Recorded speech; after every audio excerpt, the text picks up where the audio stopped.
Hello बच्चों, welcome back to the channel. ReNEET exam हो गया है और अब हमको पता होना चाहिए कि काउंसलिंग के लिए कौन कौन से डॉक्यूमेंट्स रिक्वायर्ड होते हैं।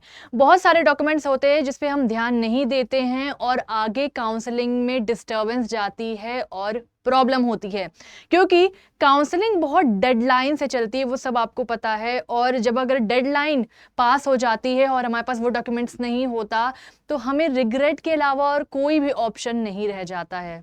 तो आई होप आप ये पूरा वीडियो देखेंगे और समझेंगे कि आपको कौन कौन से सर्टिफिकेट्स अभी बनवा लेने हैं या कौन कौन से रख लेने हैं अच्छे से। ठीक है, तो ये बहुत ही ज़रूरी वीडियो है और इसे लास्ट तक देखना।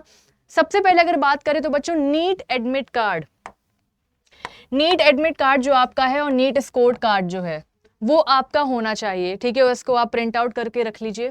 उस अभी जो स्कोर आएगा मतलब रिजल्ट के बाद, है ना, 10th एंड 12th की मार्कशीट आपकी होनी चाहिए और सर्टिफिकेट भी होना चाहिए। अगर आपके पास डेट ऑफ बर्थ सर्टिफिकेट है तो वो बहुत ही इंपॉर्टेंट है, अगर नहीं है तो 10th की मार्कशीट भी चल सकती है। ठीक है, उसके बाद 8 passport size photos, 8 passport size आपने बिल्कुल वाइट बैकग्राउंड में आप खिंचवा लीजिए, वो आपके लिए बहुत ही ज़्यादा इंपॉर्टेंट हो जाएगी काउंसलिंग के लिए, है ना। आईडी प्रूफ मतलब कि आधार कार्ड हो गया, है ना, आधार कार्ड या फिर ड्राइविंग लाइसेंस, पैन कार्ड, ये आपके पास होना चाहिए। ठीक है, 6 नंबर की बात करें बच्चों तो कैटेगरी सर्टिफिकेट। अब कैटेगरी सर्टिफिकेट में आप जिस कैटेगरी से आते हैं, एससी, एसटी, ओबीसी, ईडब्ल्यूएस, इसका सर्टिफिकेट होना चाहिए और लेटेस्ट होना चाहिए। अगर आप ईडब्ल्यूएस की बात करें 1 अप्रैल 2026 के बाद का होना चाहिए बच्चों, ये बहुत ही ज़्यादा इंपॉर्टेंट है। बहुत सारे बच्चे जो एक्सपायर्ड सर्टिफिकेट होते हैं वो ले जाते हैं, जिससे उनका काउंसलिंग में बहुत ज़्यादा दिक्कत होती है। तो हमें क्लियर रखना है कि हमारा जो सर्टिफिकेट है वो लेटेस्ट हो। ठीक है, ओबीसी आप जानते हैं जो सर्टिफिकेट होता है स्टेट लेवल का होता है और सेंट्रल लेवल का होता है, तो ये दोनों आपको बनाकर तैयार रखने हैं, क्योंकि स्टेट वाला जो होता है बच्चों वो स्टेट काउंसलिंग में काम आता है। ठीक है, जो कि आप सभी जानते हैं कि इंडिविजुअल स्टेट आपकी काउंसलिंग लेता है। आई होप आपको काउंसलिंग के बारे में चीज़ें पता होने लगी होंगी। आप हमारे से चैनल के साथ जुड़िए और समझिए कि बच्चों काउंसलिंग कितनी इंपॉर्टेंट है और हर एक चीज़ जानना बहुत ज़रूरी है। ठीक है, हम इसको नज़रअंदाज कर देते हैं, बट जब मेन टाइम आता है, जब डेडलाइन आती है, तब उनको पता चलता है कि हाँ काफ़ी लेट हो चुका है। तो चीज़ें तैयार करके रखिए।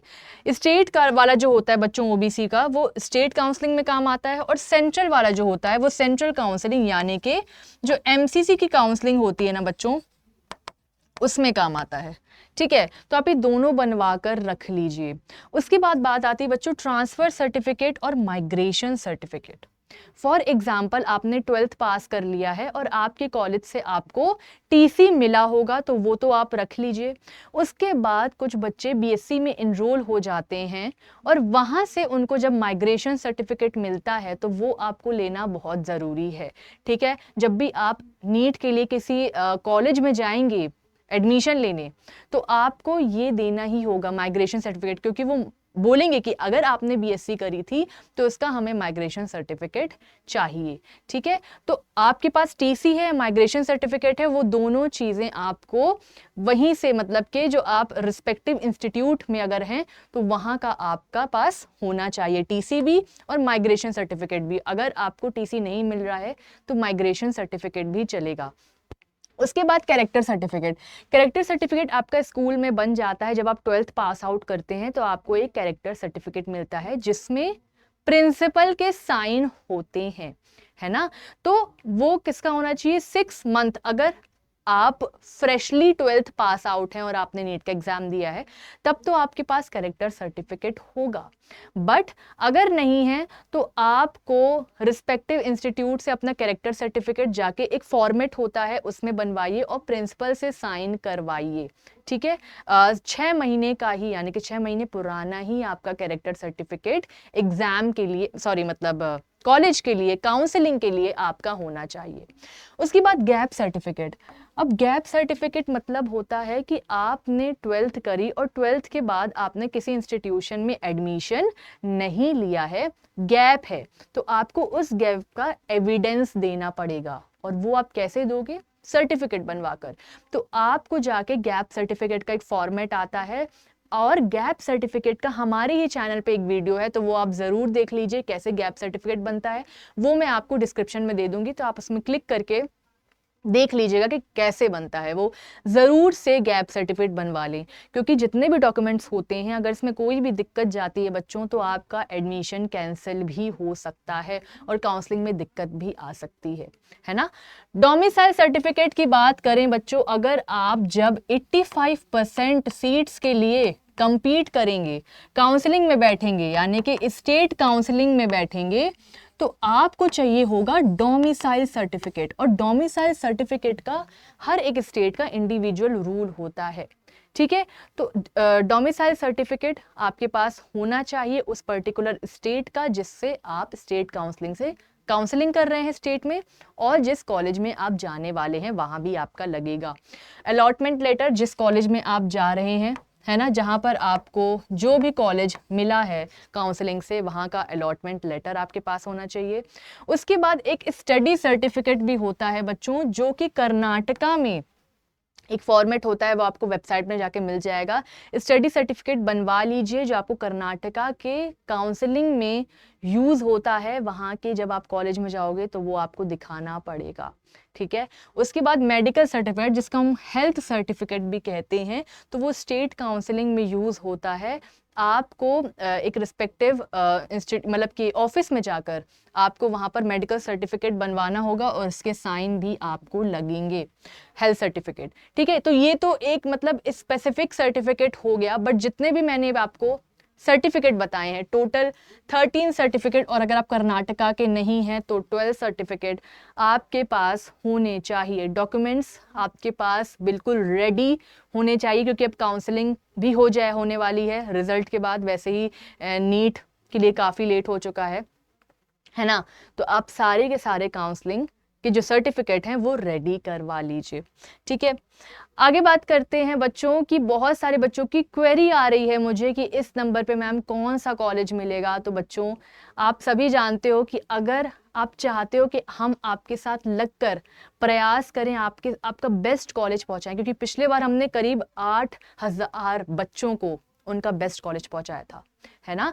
तो आप चाहते हैं कि आप कॉस्ट इफेक्टिव वे में हमारे साथ जुड़े, दिस इज ओनली फॉर 4999, तो आप इसमें जुड़ सकते हैं। आपको जो अपनी क्वेरी है बच्चों, वो आपके गूगल फॉर्म जो डिस्क्रिप्शन में होगा उसको भरना है, फिल करना है, या फिर जो आपको नंबर शो हो रहा है ना बच्चों स्क्रीन में, आप इसमें भी कॉल करके अपनी क्वेरी पूछ सकते हो, है ना। अगर आप इसमें पूछ लोगे तो आपकी क्वेरी भी सॉल्व हो जाएगी, और हमारा गाइडेंस भी आपको मिल जाएगा। सबसे पहले अगर हम बात करें बच्चों वन प्रो काउंसलिंग की, तो आपको क्या क्या मिल रहा है? नीट काउंसलिंग पोर्टल मिल रहा है। नीट काउंसलिंग पोर्टल मतलब कि एक ऐसी आपको इंटरफेस या वेबसाइट मिलेगी जिसमें आप अपना रैंक के बारे में जान लोगे, सारी कट ऑफ वहां पर मिल जाएगी, हर एक स्टेट की काउंसलिंग कैसे होती है उसका मिल जाएगा, सब हर एक इंफॉर्मेशन उस पोर्टल में है। वो बहुत ही ब्यूटीफुली डिजाइंड है। दूसरी बात करें जूम सेशंस, हम आपके साथ जूम सेशन करेंगे, काउंसलर्स आपके साथ जूम सेशन करेंगे और आपको बताएंगे each and everything that you want for getting admission to college, ठीक है। तो आपको अपने बेस्ट कॉलेज जाना है तो यहाँ पर आपको मिलेगा 1-to-1 चैट सपोर्ट, काउंसलर का चैट सपोर्ट आपको मिलेगा, साथ में जूम सेशन मिलेगा।